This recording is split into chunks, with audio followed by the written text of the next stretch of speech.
Começa agora. Diário Econômico. Um oferecimento do Canal Rural. Uma análise das principais informações que impactam os mercados, a economia global e do Brasil. Apresentação Marco Caruso. Fala pessoal, bom dia. Hoje é quarta, dia 2 de agosto de 2023 e esse é o seu Diário Econômico. Bastou um dia no mês do cachorro louco, que é agosto, para os mercados virarem a mão para o negativo. Os juros futuros subiram ao redor do mundo, o dólar avançou sobre as principais moedas e as bolsas não resistiram no azul. Aqui no Brasil, o maior destaque dentro desse mundo negativo foi a desvalorização de quase 1,5% do nosso real contra uma queda de só 0,5% do Ibovespa. Isso aí bate um pouco com aquela minha preferência relativa que eu tenho trazido aqui para vocês pela nossa bolsa versus o real. E aí a renda fixa fica nesse meio do caminho.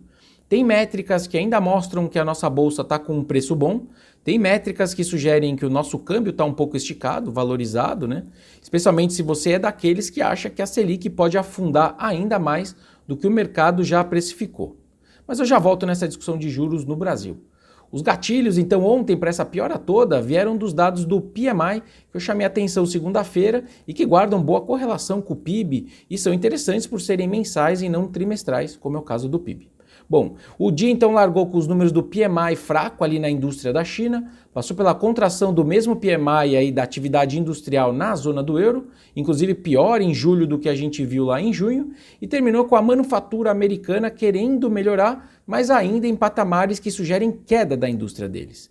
Esse movimento de indústria fraca é de fato global e vem essencialmente de dois pontos. De uma preferência relativa aí das famílias por serviços em detrimento de bens nesse mundo pós-pandemia e também do aperto dos juros e do crédito, que os economistas chamam de condições financeiras que a gente está vendo no mundo todo. A indústria ela é intensiva no uso de capital para produzir, certo? Então se o dinheiro está mais caro, a produção acaba se restringindo.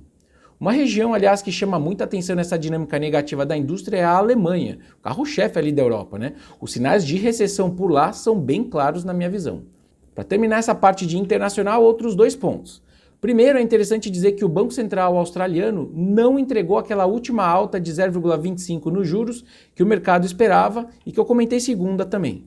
Nem esse novo sinal de que os juros estão parando de sumir no mundo desenvolvido animou muito o pessoal, né? Mas enfim, vale a piada que eu tinha guardado aqui para vocês de que já é juros parado na Austrália. O último ponto lá fora foi o rebaixamento da nota de crédito dos Estados Unidos pela agência de rating Fitch, a mesma que subiu a nossa nota semana passada. Aliás, essa é a primeira vez que os Estados Unidos não têm a nota de crédito mais alta por eles, que é o AAA. A agência citou a dívida crescente dos Estados Unidos e uma certa erosão na sua estabilidade política, palavras deles.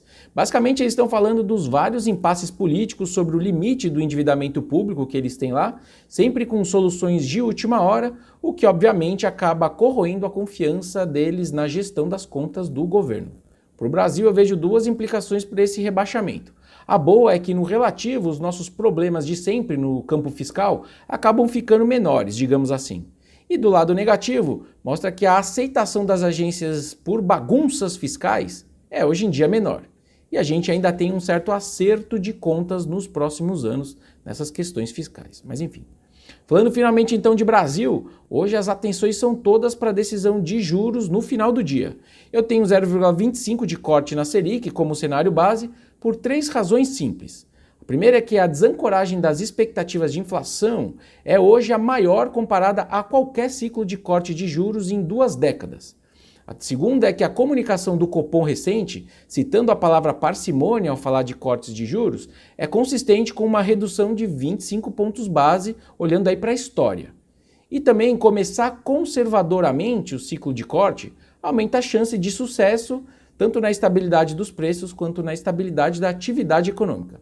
Inclusive, começar o ciclo com 25 aumenta a chance de você ficar mais tempo cortando juros, e também de entregar um ponto final de Selic menor do que se tem no preço, por exemplo, hoje.